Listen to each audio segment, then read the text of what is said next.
Good morning, everyone, and thank you for having joined this webinar on the open call for tender on support to EFSA's communication activities. And during this webinar, we will present the most important aspects of this call for tender. But before we start to introduce the call, I would just like to give you a few housekeeping rules for this webinar. So you have been automatically connected to the audio broadcast for this meeting, and there is one-way audio only, so you will only be able to listen. You will not able to interact with us. The event is in English, and you can submit any questions you have via the question and answer function. This event is being recorded, and we will publish the recording on the EFSA website after this presentation. And we will also reply to the questions that you post during this meeting on the EFSA website. So the questions will not be replied to live in this meeting. After the event, you will receive a link to a survey, which we kindly ask you to provide an answer to. If we go to the next slide, I will just introduce myself. My name is Lisa Broval. I'm a procurement officer in EFSA. I work in the finance unit in the strategic outsourcing team. And with me, I have Piero Zilio. He is the team leader of the strategic communications team in the communication unit in EFSA. And he's the one who will be presenting the main aspects of the call. We have an agenda for you, which we will try to stick to, but in any case, the meeting will not last longer than until 12 o'clock. We will start with the objectives of the call and the tasks to be performed, and this will be presented by Piero. Then we will have a look at the selection criteria and the professional capacity. We will go through the award criteria and the case study, and then I will give some information on the application procedure, and then we will go to the closing remarks. So with this, I give the floor to Piero, who will take us through the main aspects of this call. Thanks, Lisa, and good morning, everyone. So the next point on the agenda is the objectives of the call and the tasks to be performed. And perhaps to give you some context, I can start by illustrating what's EFSA, who are we. The European Food Safety Authority is responsible for food and feed risk assessment in the European Union. So in close collaboration with the national authorities, EU institutions, and in an open consultation with stakeholders and society, we at EFSA provide independent scientific advice and clear communication on existing and emerging risks, of course, to ensure that safe food and sustainable food system is in place. This means that effective communication with the outside world, including partners, stakeholders, the wider society, is a key part of our mission to contribute to improving food safety in Europe.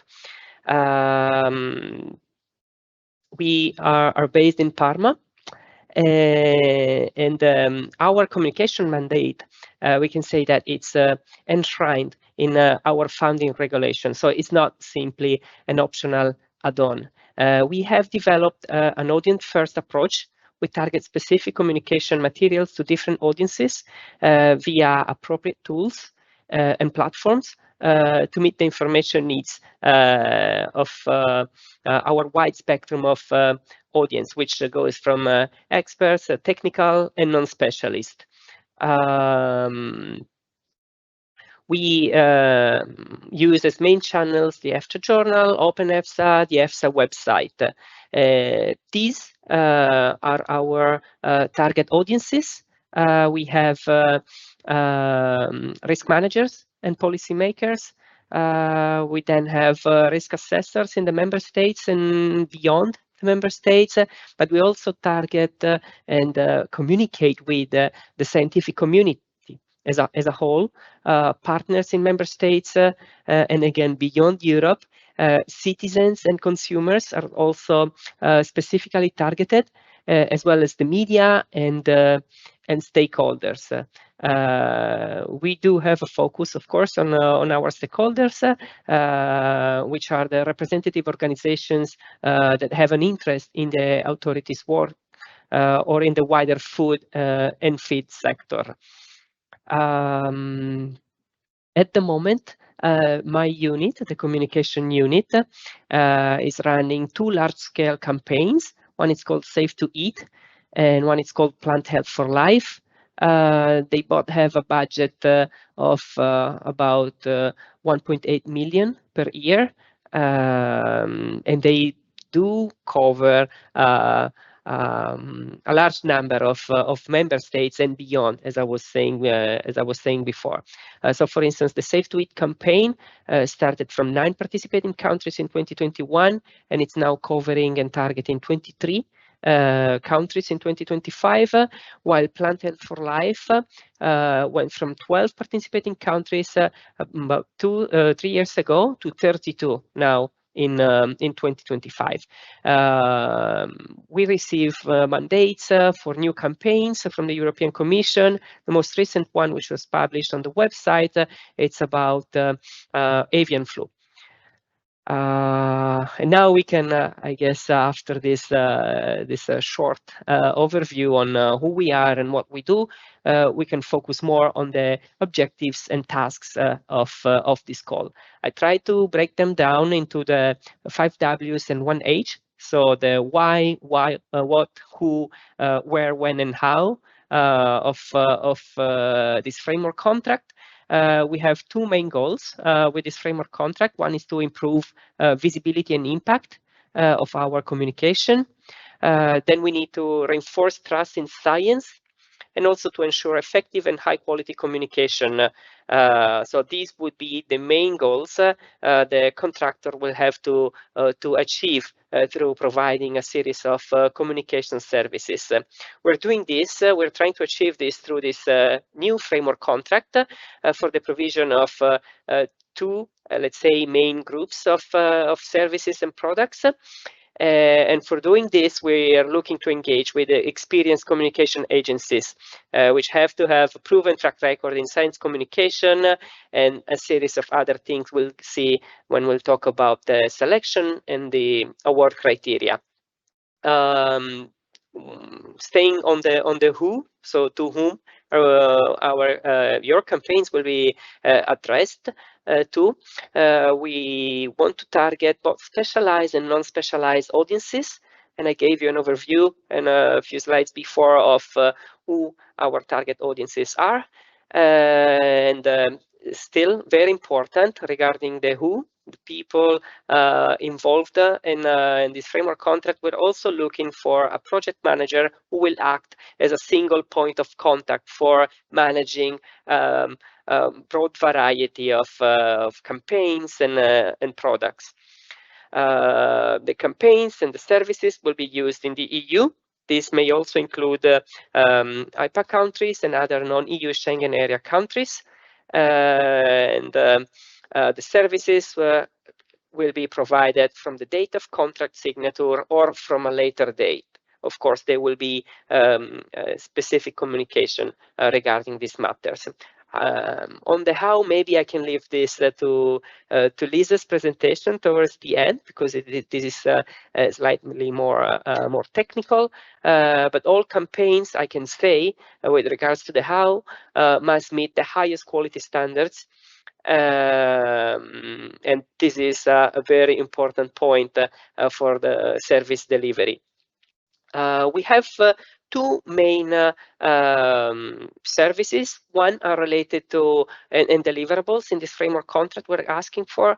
One is related to the integrated communication campaigns, which means providing a service across and throughout all the 5 phases of a campaign. So from planning before the actual campaign, to managing a campaign, implementing a campaign, which refers to both production and dissemination of communication material, evaluation and reporting, and also what we call post-campaign learning and sustainability.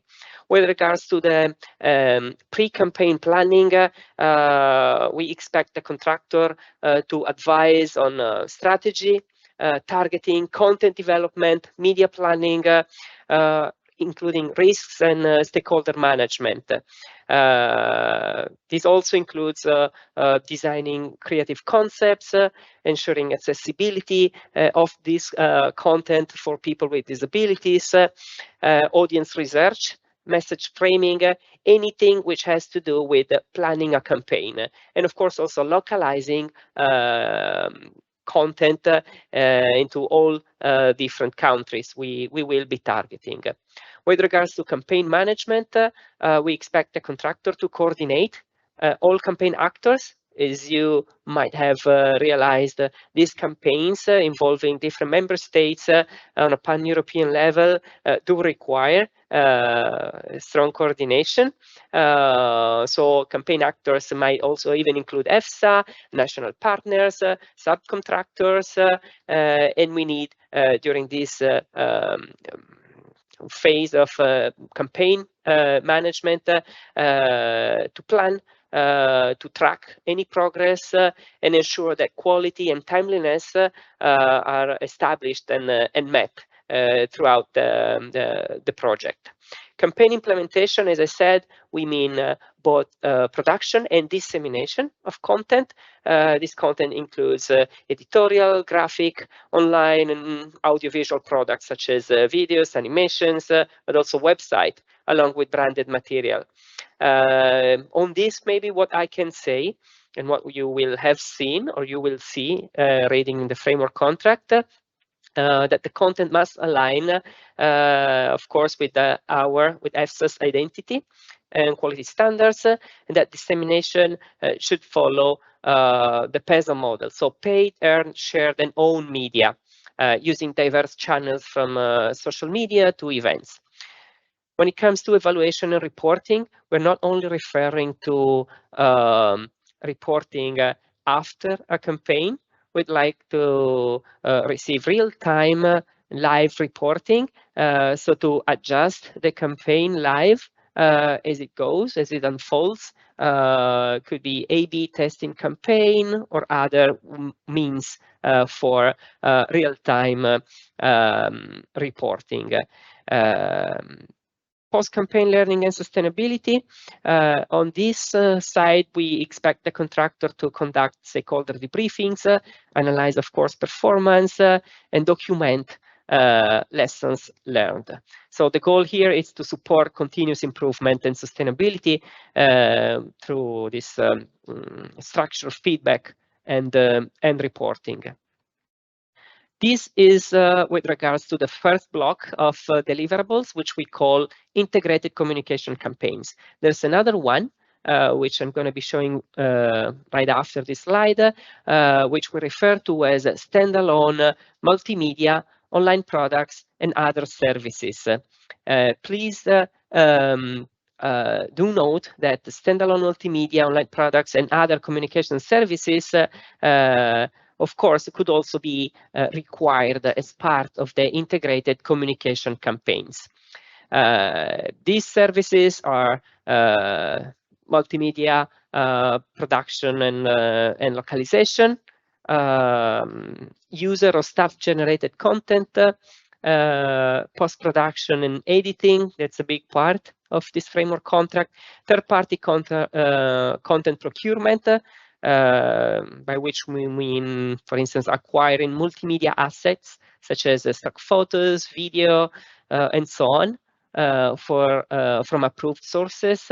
Dissemination support to support EFSA's outreach activities and strategies with maybe standalone dissemination plans, social media content, native videos, platforms, specific assets, and also advice, for instance, on paid promotion, not only on social media, but including search engine. Workshops and learning sessions, and other communication related services, which could be providing flexible support for emerging tools. For instance, anything related to artificial intelligence, new formats, crisis communication, and so on. Maybe before moving on to the next part of my presentation, which is selection criteria, a few words I can spend on a few of the other standalone products I mentioned earlier without going into too much of detail. So when it comes to multimedia production and localization, we expect contractors to be able to produce a wide range of multimedia content, including videos, animations, podcasts, web clips, rich media, tailored presentations, and this includes for us full cycle production and adaptation also into EU languages. This is the localization part of it. Then I did mention very briefly user staff generated content. So it's not only UGC, it's also staff generated content, which means supporting EFSA staff and of course users in generating their own multimedia content. Again, videos or field photos, including tutorials and distribution ready materials.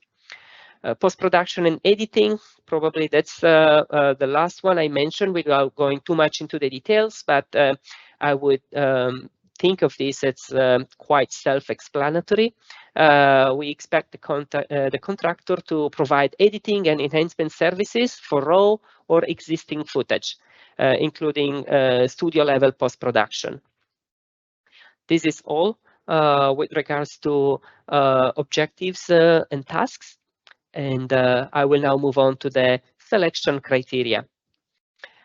Selection criteria have been split in my presentation into a few blocks. We have the ability to provide all services, of course, which include a company presentation detailing the most relevant services your company has provided during the last 3 years. Of course, in the fields covered under section 1.3, which is the section I've just illustrated regarding the objectives and tasks and deliverables in the framework contract.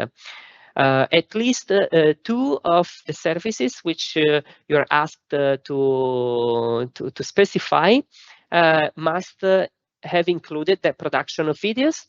And we need to know also the amount, date, location, and recipient of each service. When it comes to your ability to provide all services, we also require you to share with us 3 campaigns you've carried out in the EU in the last 5 years. One is a public awareness campaign. So for awareness raising campaigns, we refer to a campaign aiming to inform target audiences, addressing the knowledge of the target audience on a specific topic. We also ask for one reputation building campaign. And by reputation building campaign, we refer to something which focuses on growing reputation or restoring reputation, generating more positive sentiment towards a specific subject. And we also ask for one campaign on a specialist and science-related topic, of course, being this our core business at EFSA. Finally, we also ask for 3 multimedia products. One, it's a corporate video. One, emotional TV spot or video for social media. And then we ask for either an animation or a video on a scientific matter. At least one of these products should be in English. And if the other 2 products, multimedia products, are not in English, then we require a translation of the script in English, which you can provide as a separate document. So once again, your ability to provide all services under the selection criteria will be documented by a presentation, 3 campaigns, and 3 multimedia products. Having said so, I can move forward to the next selection criteria, which is the organizational structure to support localization. As you might have already read in the framework contract, in the tender specifications, localization is essential for managing integrated campaigns on a pan-European level. So you will need to have the capability to establish and manage a network of national communication agencies. And we expect you to be able to have at least one communication agency for each member state of the European Union. Each of these agencies has to have experience in institutional and public communication.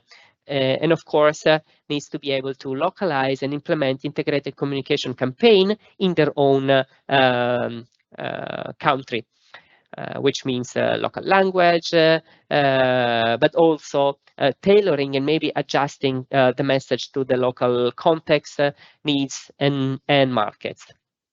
When it comes to selection criteria, there's also another one very important, which refers to the team of experts we're looking forward. You will be able to provide us with a team of 33 different profiles. These 33 different profiles have been divided into lead profiles, senior profiles, and junior profiles. Lead profiles have to have at least 10 years of experience, very good knowledge of English, and we refer to them as key experts. Then we have senior profiles. They have at least 5 years of professional experience. Again, a good knowledge command of English, C1. They can be both key and non-key experts. Then we have what we refer to as junior profiles. They can have at least 3 years of professional experience. The requirement for English is B2, and they are not key experts. Among the senior profiles, a special note goes to the project manager, who is the person referred to as key expert number 6. His role is that of a single point of contact with EFSA. So this person will be responsible for coordinating and liaising with all actors, including EFSA staff, partners at national level, the network of communication agencies in member states, and beyond for campaigns, other contractors in case there's a need to cooperate with others, and so on. As I said, the project manager, being a senior profile, must have at least 5 years of professional experience in project management and communication, but also marketing in an international context, including digital communication and social media in the EU member states. We expect the project manager to have strong writing and editing skills, ability to summarize complex information, familiarity, of course, with the different content management systems, marketing tools, social media platforms, and also, of course, being a project manager with basic project management methodologies. With regards to the key experts, we ask you to provide only one curriculum per key expert, and of course has to be clear who's who. So for instance, key expert 1 is the campaign director, and its focus area would be the integrated campaign services. while key expert 2 is what we refer to as the project director, and this person will be the focus for standalone services, the two groups of tasks and deliverables I explained to you before when I was talking about objectives and tasks. Well, we need to know who's who, and you will find, of course, a template for providing this information. This is all when it comes to selection criteria, and now we'll move on to the award criteria, which is also the last part of my presentation. We have quality award criteria. It's 3 of them.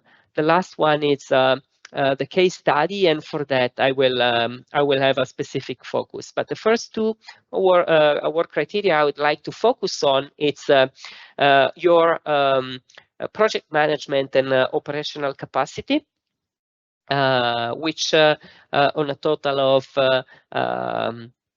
100 points for all the award criteria accounts for a maximum of 20 points. We will need you to present the approach to campaign and project management, and of course also to the organization of resources to be applied during the execution of this framework contract. And to do so, we ask you to provide information and documentation on 4 different points. The first one is your approach to campaign and project management. So we expect you to describe how you will organize all resources, tools and procedures to be applied for the execution of this contract. The second point is your method for handling urgent requests, for instance, during holiday periods. So we'd like you to estimate peaks of workloads that might trigger the need for additional resources. It could be summer or Christmas breaks during weekends and so on, and explain what contingency or backup plans you will put in place to ensure the, let's say, business continuity, the continuity of the service and adherence to the agreed deadlines. We also have the need to read your approach to handle requests for services, and this mainly focuses on your single point of contact, so the project manager I mentioned before. And then with regards to the extended network and key experience, if available, we'd like you to describe your capacity to establish and manage a network of national communication agencies in EPA countries, so Albania, Bosnia and Herzegovina, Kosovo, Montenegro, and so on, and also in other non-EU Schengen area countries.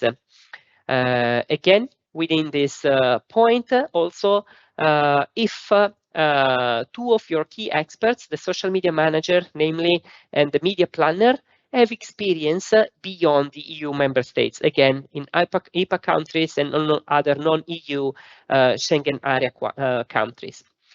A second very important award criteria, it's quality planning. Again, 20 points out of the 100 assigned for award criteria. When it comes to quality planning, we expect to receive your proposal or description in terms of improvements, process and continuous improvements.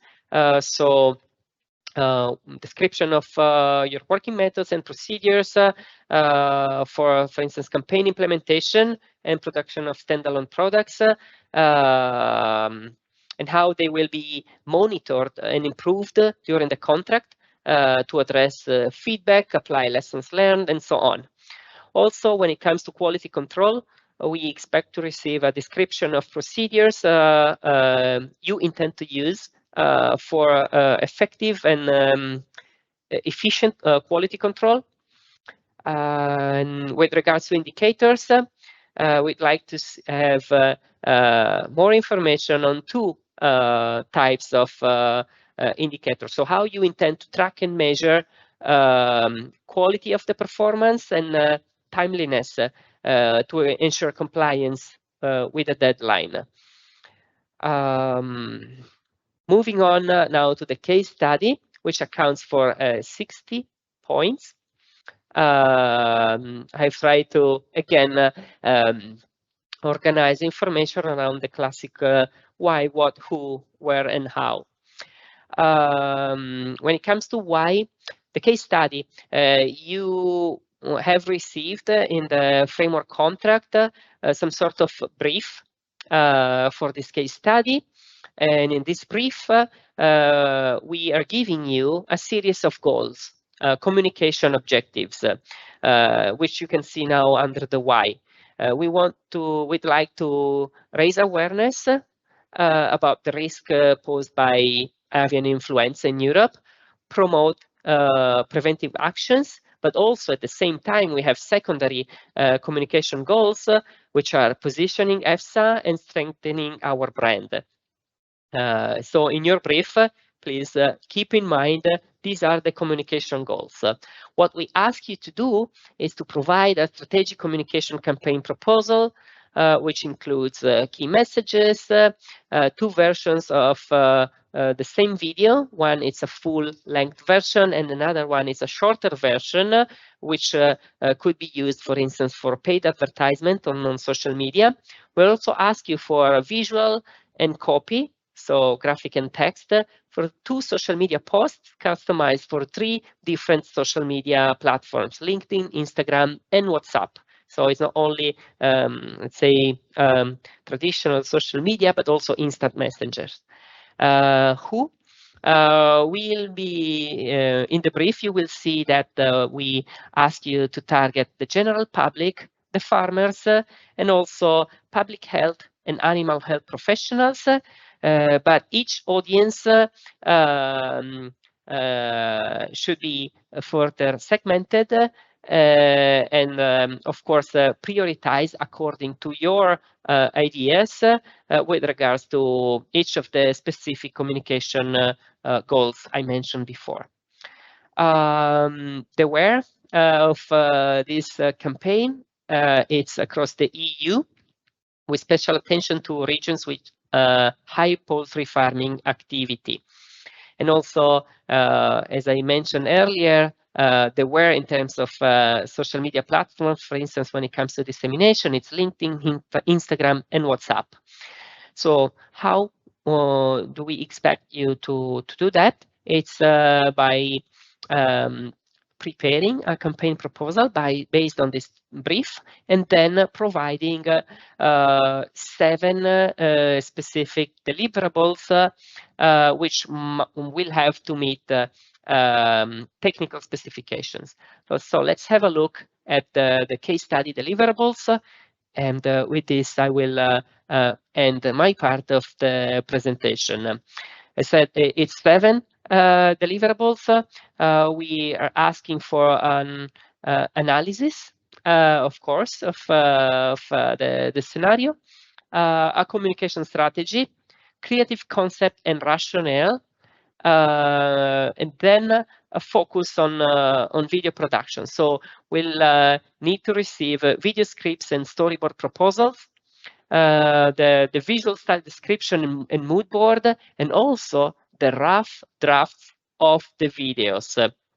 On top of that, when it comes to social media, we will ask you to prepare the visual and copy for social media.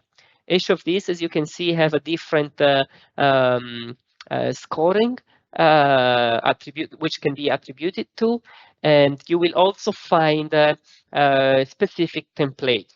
Now on this, a note to say that all page limits are just an indication, so they're not strict limits, but the evaluation committee I am part of, I'm chairing, would appreciate if you could adhere to the indicated number of pages as a sign also of your ability to summarize complex information and, of course, meet project brief, which is part of the way services shall be provided.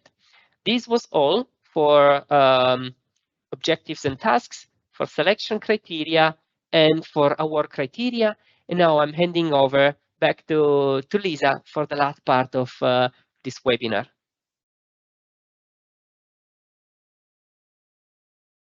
Lisa. Thank you very much, Piero. So then let's have a look at some more, let's say, administrative information and on the application procedure. So if we go to the next slide, yes, thank you. So this call for tender will be a multiple framework contract in cascade with a maximum of 3 framework contractors. The cascade will actually only be activated in 2 cases. It will be in the case the first contractor has a conflict of interest for the particular assignment that we are requesting, or in case of early termination of the framework contractor ranked first. So in practice, it will be the first ranked contractor that will receive all the requests. The cascade will only be activated in these 2 specified cases.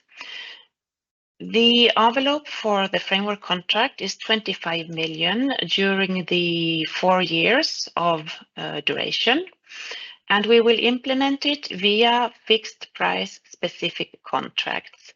So the fact that you have signed the framework contract does not mean that we have actually ordered something yet. The ordering phase will take place in the way that EFSA will send a request for service to the first contractor in the cascade, where we will indicate the objective of the specific assignment, the timelines and the maximum budget, and also what type of profiles we expect to see in that assignment.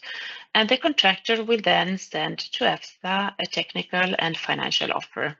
So each specific contract will be implemented in this way. If we go to the next slide. Just a few words on the financial offer. The financial offer, you will find it as Annex 1 of the tender specifications. And the financial offer is a scenario for an EFSA project, but it's not linked to the scenario in the award criteria, so the case study that Piero just mentioned. These are 2 separate scenarios. So in the scenario, we ask you to indicate your hourly prices to be provided for each profile, both for extramuros and intramuros services, meaning that either you will be working from your home office or you will be working inside EFSA. So these are the 2 different cases.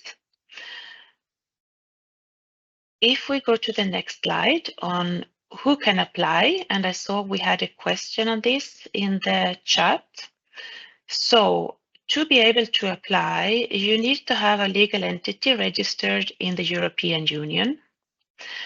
And tenderers established in 3rd countries, so non-European countries, do not have the right to participate.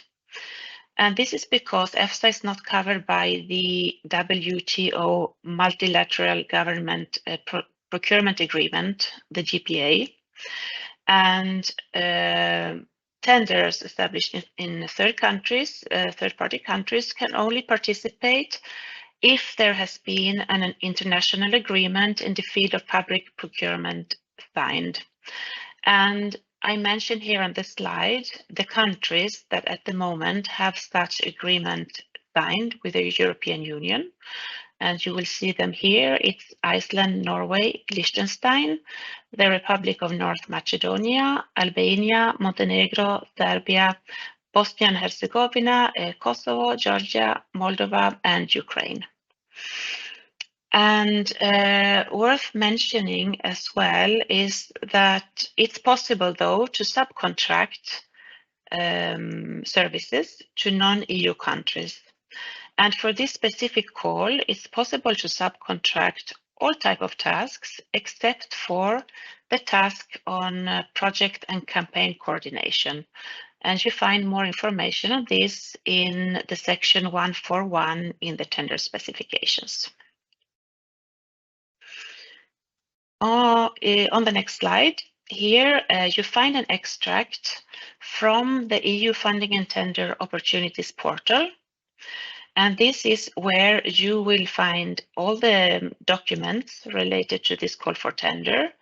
And you will also be able from there to access the portal where you can submit your offer. So everything that you need, you can find it on this portal. You are also able there to submit questions to EFSA on this call, and we will also provide our answers there. So this is the main hub for communication between us and possible tenderers. And you will be able to submit questions on this call for tender until the 21st of July. And the deadline for offers for the call is on the 29th of July at 2:30 Central European Summer Time. Okay, and yes, I just wanted to mention also that we will not be able to accept offers on paper, so please do not send us anything on paper, but use this portal only.